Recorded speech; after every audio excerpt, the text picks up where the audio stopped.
be a Sky Temple. Now the question is, how is DK going to draft? We've already seen Black draft a lot of standard heroes on this map. Yeah. Running a Nubarak, sometimes kind of one of the non-standard heroes in Korea, but will we see DK run Vikings? Will we see them try to go for an Abathur composition with Illidan? We've seen them do that already as well. I think DK is going to grab first pick here and try to be aggressive, whereas MVP is going to have to play reactionary to their picks going into this draft. Yeah, I think so as well. I think we will see either, the Lost Vikings or Abathur picked up on this map. Maybe even a Bridewing as well, depending on how the compositions go. But this is the kind of the trend we've been seeing from DK on the bigger maps, if they're allowed to get these heroes. And with that first pick ability, I wouldn't be surprised one bit. Yeah. Well, on this map, let's break down some of the basics. You take shrines, they fire at structures while you hold them. They are defended by basically some neutral creeps. But there are 5 Merc camps on the map, 2 Siege Giants, 2 Bruisers as normal, only 1 boss. A very open boss. It's really easy to disengage the boss, so you see a lot of risky boss attempts, and then if someone scouts it, you just walk away. It's not like the Spider Queen boss, it's not like Blackheart's Bay boss, where if you start it, it's hard to get out of there.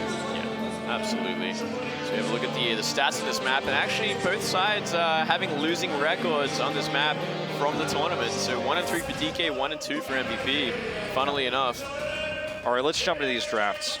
Let's see how DK wants to build this composition. I will lose my mind if they did not go first pick and they chose this map. I think it's, very obvious that any team that loses is always going to get first pick because all maps in this game are balanced. First pick is certainly the most important thing on any map, I'd have to say. And yeah, DK takes first ban. Who do you think? Do you just grab Uther here? I think they could. I think that'd be a good choice. They haven't seen him run with Uther much. I guess it kind of depends as well on what Jaehyun wants to play as. We do see him play on just about every other hero. If they do ban Uther, it means that Black will potentially be able to grab Sonya if DK does not. And we haven't seen DK be as comfortable with this new meta with Sonya. So we might see a first ban Sonya again here as well. Yeah, it'd be a good map for it as well. If they could get rid of Sonya.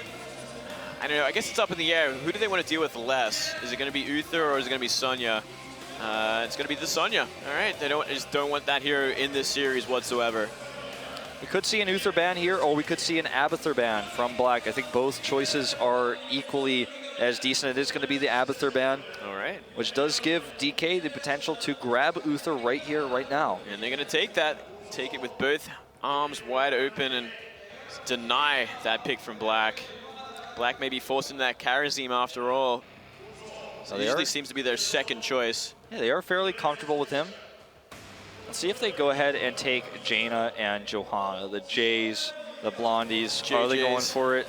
They could. I mean, we've seen it time and time again from MVP Black, and they're not the ones that really change things up too much. Yeah, they like to build a comp that is as standard as could be counter-wise. And look at that. Everybody agreed and they locked in at the same time. Yep. Counted it down and everything. 3, 2, 1, JJ. Okay. DK. So DK now with Abathur banned. Go what comp are we going to see? Larak if they want it. They can wait on that as well if they wanted to. It's really up to them how they want to go down here. We could see that. I think Lost Vikings would be like a last pick if they ever wanted to throw that one in as well. Yeah, definitely not going to pick that one up early because it's not a contested pick. Yeah, they never have to worry about that. Ever, ever, ever. Still, they're going to take their time figuring out what their next hero is going to be. A lot of patience here. Sylvanas, did not expect to see her so early. Yeah, she's usually like a 4th pick or a 5th pick. A very popular hero though. And they missed out on her last game, which was maybe could have been a very pivotal thing. That's true. It's been kind of the playmaking that we've seen from DK, a lot of these Wailing Arrows. Not so much in Game 1, but in Game 2, it was really what kept them alive. And they're going to grab Arthas for SC early on as well, before it could be banned. Yeah, you think it? I guess it would have been banned. I think looking at this composition. That's what happened, in a previous game. They took Arthas away. The first time that Arthas was really available for SC was last game. Didn't work for him. It's actually his first loss that we saw from him. Yeah, there you go. 8-1 now. Try and have some redemption this game. But I don't think it was SC's fault. It was just definitely one of those games where you win some, you lose some, and that was a frustrating comp from Black, and they just outplayed DK overall. They lost it till when it counted beyond level 20, right? So, well, let's see what Black wants to do this time. I think we could see a ban on another damage dealer. They could get rid of like a Valor. It's hard to say, but they already got their specialists. So they don't have to worry about Zagara or Nazeebo or anything like that. It really is about the damage dealing or a secondary tank, I think, at this point. Yeah. And there's no special pick here for DK that they're trying to build a composition into. They might want to ban Johanna. There's Zavala. Or Johanna's already taken. See, I was like thinking about combos that DK could take. Yeah, Zavala makes sense there. I mean, it is the one hero that they would probably go to at this point. And look at that, a second ban Zeratul. Yeah, that's interesting. Well, it means that Zeratul is no longer possible for MVP Black. MVP Black has won their only game in this Grand Finals without Zeratul, but we'll see if that really affects them here. I'm personally not a big fan of Zeratul in the Korean scene. I feel like he's been very lackluster. He's got a win rate of below 20% now, I believe, with that last set of losses from Black. Yeah, he's been really figured out at this point. He just doesn't find much success at all over here and elsewhere as well. I mean, looking at the European tournament so far, he hasn't been doing that well either. Yeah. They've been letting him through, and he's been dealt with. Have to agree. Well, let's see what Black is going to pick up here. They have, a lot of potential picks. I think they're going to grab a healer as their 4th pick. They might just grab it now to reset the bonus pool so they can think a little bit more. Yeah, it's only going to be the third or 4th, depending on where they want to take it. And I'm sure it might be now, considering they just can't make up their minds what they want. I think they might even be trying to decide, do we want Rehgar or do we want Malfurion? Raynor again. Raynor's been working really well for them. I like this pick a lot. It's another sort of bigger, late game-ish kind of map, so it does make sense. I do like it a lot. They are really, I think, trying to decide which healer they want. Do we want to grab Kharazim, to deal with Arthas? I don't think we're going to see Rehgar. I think it's going to be either Malfurion or it's going to be Kharazim here. I just want to see Malfurion. It's Malfurion. There we go. I mean, looking at the composition, there's no burst there. Sustained healing will do the trick. I think it makes a lot of sense for their composition and what they're up against so far. Now, DK's secondary tank to Arthas would normally be Johanna, but she is taken. So they might want to grab Muradin. They could also go ahead and take Anubarak, who's very popular on this map. And don't forget the Lost Vikings are still out there. They could bust out Leoric too if they wanted. That's true. I guess it depends if they want Lost Vikings or not, because that would be the final pick, and they'd probably go for another damage dealer right now. They still need that damage, actually, no matter what. Sylvanas alone is not enough. No, they can even get a Kael'thas on this map. It is a bigger map. It is. It's going to go a lot later as well. That does make sense, and I would appreciate it. I have to agree. I think Kael'thas is a good pick for damage. It's back. Can they make it work? Do they feel comfortable with this hero as well? Because you very rarely see that hero picked up from this team. Yeah, we've seen it a lot more from Snake. I mean, if you wanted Sergeant Hammer, not a bad choice either on this map. It's going to give you a lot of defensive power when you try and take one of these shrines, temples. They are really burning out the time, though. I mean, we've kind of covered the meta picks here, unless they're going to try to reinvent things with like a 5th pick Thrall, who saw MVP Black in game 1. I think that this is, it's just simply one of those choices we made, and they're discussing it. And I think it's either between Vikings or some of that extra damage you were talking about. Yeah, wow, they're bringing it right down. It's going to be Muradin, going to be the secondary tank here. Which means unlikely Vikings. Unlikely, yeah, they can't really go Vikings with this. They need damage now. Whether it's going to be Kael'thas, whether it's going to be... Nazeebo is potentially available, Sergeant Hammer. I think they need like real damage, not a specialist kind of damage. So like a Tychus even, like, I don't know. Zagara still available? I don't know if she would just do enough either. I think it has to be like something real like Sergeant Hammer. It's going to be something. It's going to be Sergeant Hammer. All right, there we go. That does make sense. It's a great late game hero as well, and good for the map in defensive positions. It has to go late game, though, and that means you have to secure an early lead. I feel like Sergeant Hammer is very weak in the early game and mediocre at best in the mid game. The late game is where she really shines. Once you get Heroics online, she can do a lot of extra damage with the Napalm Strike, but the late game, when she gets Nexus Frenzy, that's when things go crazy. She's got the same sort of properties as Reyna, right? Like, when she gets to that level 20, she's the one doing the right-click damage. Now from MVP Black, ETC, we're going to see some global on this map. All right, I was wondering about this because like they don't have many options besides like Tyrael or maybe ETC.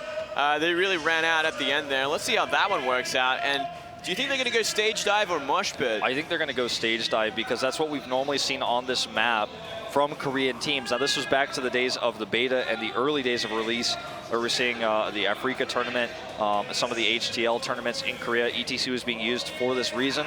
I feel like it's not as good of a pick in a normal fight with the current meta, but we'll see how they choose to use him. Do you think he got picked into a corner here? Maybe so. The only time we've ever seen MRR, or the only time we've seen this hero is MRR picking him. Duck tried to use him, and it just went all wrong. It ended up looking like a very weak pick. I'm kind of nervous that's going to be the same sort of situation this time around. He's going to have a hard time. It's not the best composition to be going ETC against, especially if it's going to be stage dive. We'll have to see what's going to happen at level 10. I mean, both would have like a correct choice, right? Like both make sense. Sure, I feel like Mosh Pit is better overall with the current meta. You know, you're not going to have these shrine trades in the late game like we used to in Korea. It's kind of about team fighting and then taking all of them and winning the game and closing it out. So that global presence isn't as important on this map as it used to be, and you can only use it in the late game. Brightwing was much more popular as a global hero because she could teleport from the start of the game, whereas ETC can only do it after he chooses his heroic, and then the downside is that you give away one of the strongest heroics in the game for a tank to control a whole team fight. Absolutely. It's like a massive... It's a mosh pit. There you go. It's a lockdown of whoever stands in that small circle. Yeah, and you can win a game or lose a game based on that placement. Yeah, and it really comes down to like what kind of disrupts do they have, you know, to deal with mosh pit as well, if that's going to be the choice. So we're going to have to closely look at the compositions and actually figure that one out, and especially wait until level 10 when we really know how this composition is going to work together. All right, ladies and gentlemen, let's go into game number 4 on Sky Temple. Let's see how these compositions come together here at the Grand Finals. MVP Black versus DK.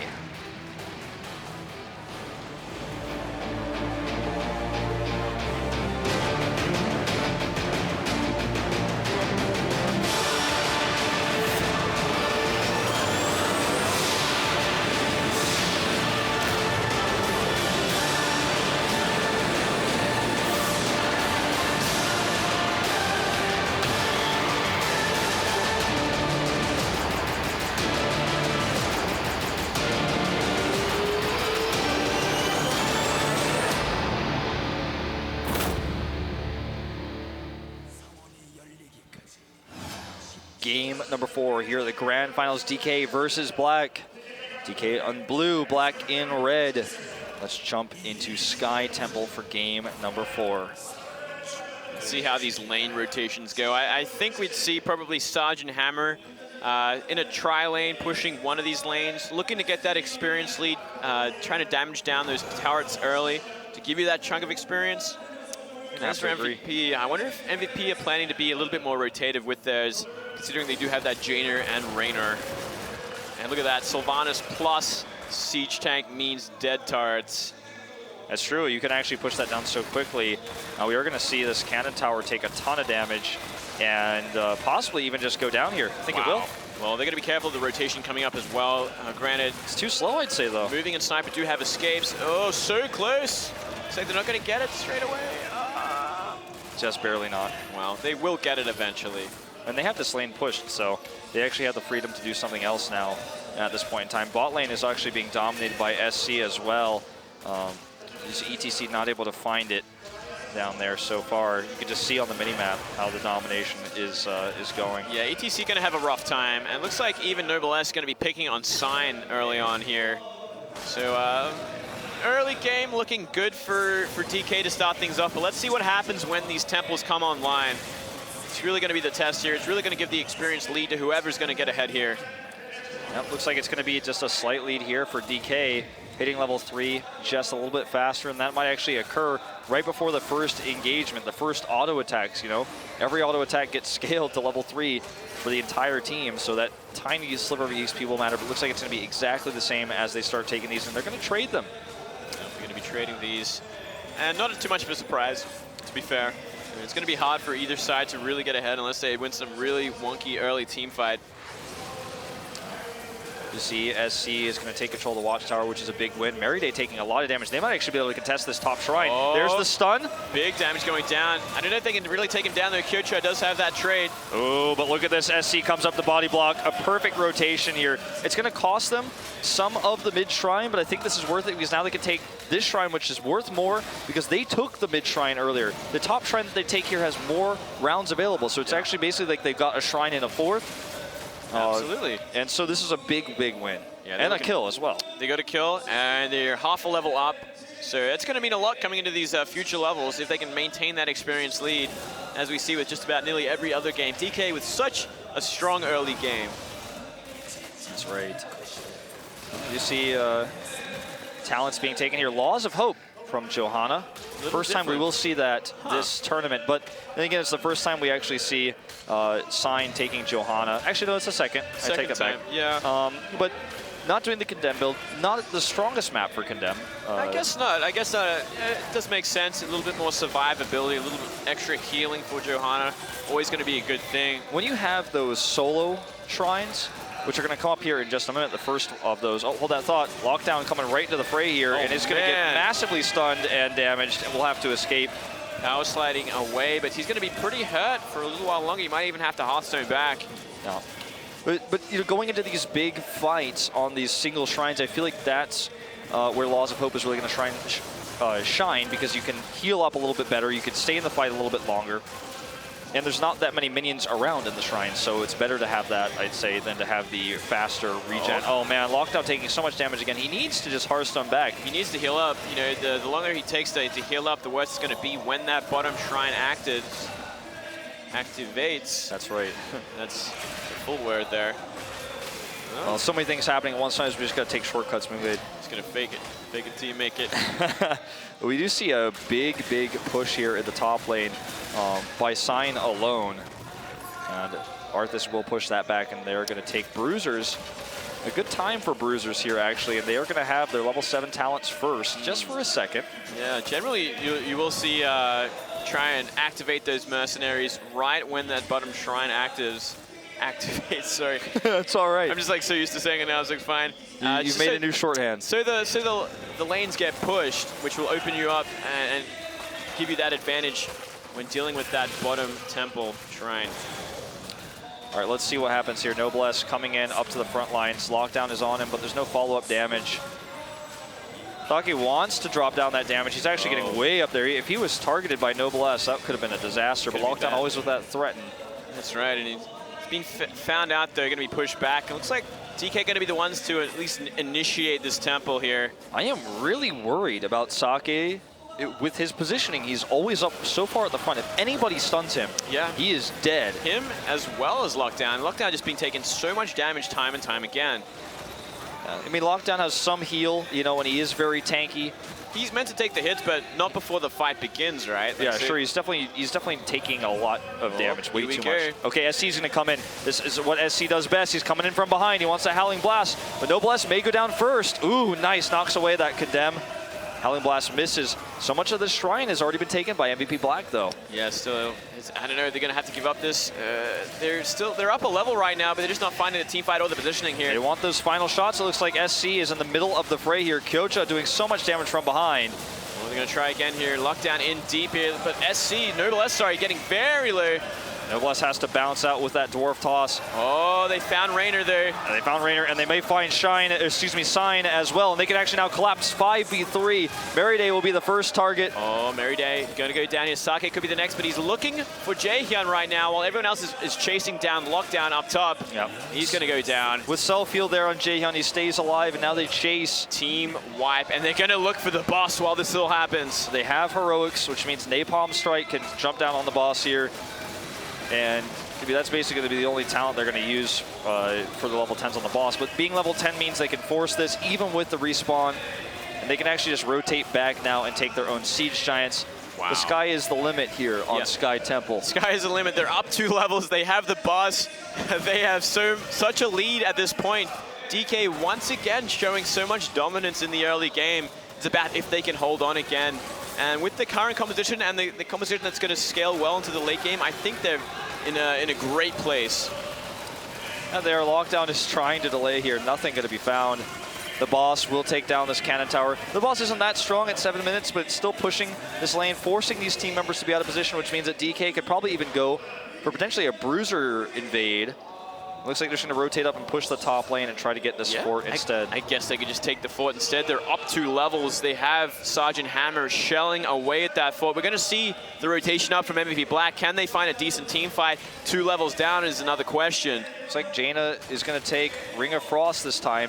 More European style of playing things than Korean, but definitely can be good versus this composition, especially if you hit Sergeant Hammer with it. Yeah, especially, I mean, if they get the Mosh Pit, it's going to do so much damage. You got a blessed shield into Mosh Pit, into a huge AoE wombo combo. Yeah, you can even condemn into all of that. So the combination that we see here is really good. ETC is going to take Mosh Pit, of course, not the stage dive, as we predicted, just to clarify that one. At first, I thought they wanted to take it. It was a map-specific thing, but it looks like it's more just simply about the composition they're building. Yeah, just like the big AoE combo if they can land it, but it's all going to be about if they can land it, and DK certainly are going to be looking out for it. Yeah, notice how even though there's only 3 heroes here, they all stay very split. And trading one shrine for one shrine, excuse me, is not the best trade here, unfortunately, for MVP Black. They're going to just have to try to take Mercs at the same time, as they know this is not a good position. This is not a good place to be. It's not a fair trade for them. No, certainly not. Level 13 now is DK, and they're going to be knocking on the door of the first keep down bottom. And it's going to be a hard place for MVP Black to try and defend this efficiently, because they can't really take a team fight in this kind of situation. Oh, and every single shot that is taken on these cannon towers further opens up the keep. It's basically like your keeps are an extension of your Nexus's health on this map, just simply because the objectives constantly shell away at it very rapidly, very quickly, and systematically.